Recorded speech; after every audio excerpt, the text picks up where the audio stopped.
And now, as the 20th anniversary of Hurricane Hugo approaches next week, Jon Keith brings us a conversation with writer Pat Conroy, whose latest novel, South of Broad, is set in Charleston, South Carolina.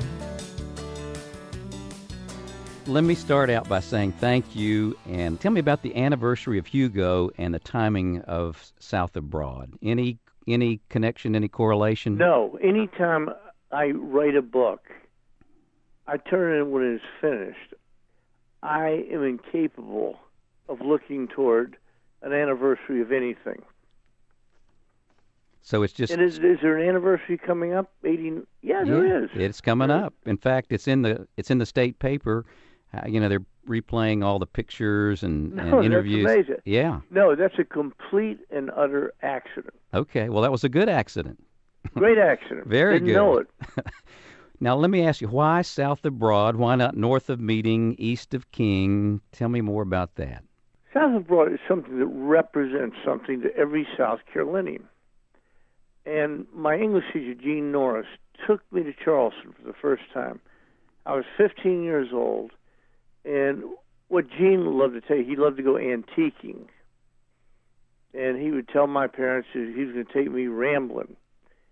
And then he would show me the different towns like Savannah, like Charleston. I saw all these through Gene Norris's eyes. But I remember when he took me down Broad Street and we stopped at Meeting Street, a traffic light. And he said, "Now, boy, get ready for your life to be changed. Get ready to see something like you've never seen before, because this is going to change you like nothing else." He made the turn. He said, "Boy, we are now south of Broad." And he made it seem like such a magical, mysterious place. And he described to me the Charleston aristocracy. He described, the architecture. He knew the names of architects. He could do the names of. There was a black artist who did the gates. He told me everything.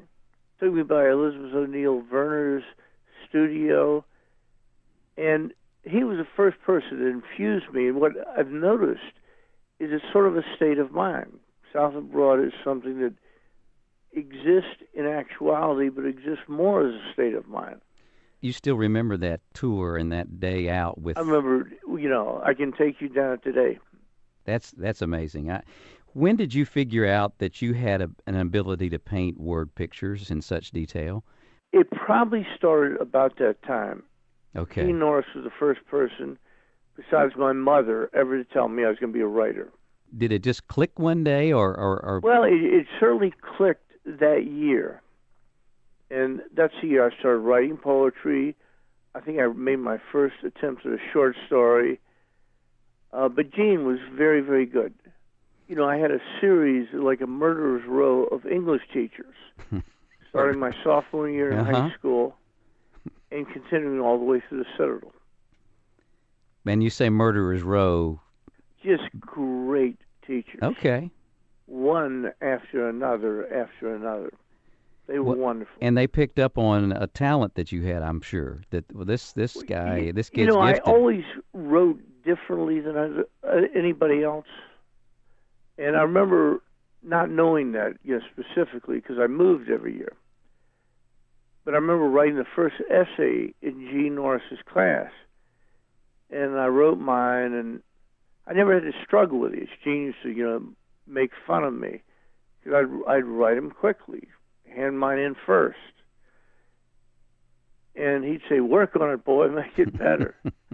And whatever this was, but then he read that first essay, and he came up to my desk, and he said, "You're something, aren't you, boy? You're something." And did you think you were something, or? No, of course not. Yeah. I was a teenager. Yeah. I had pimples. I thought I was nothing. Yeah. Well, and you have nothing to measure against. I mean, it's you. You really don't. Yeah. And remember, if you move every year, you especially don't know. Yeah. Because you can't judge yourself through the eyes of your peers or through peers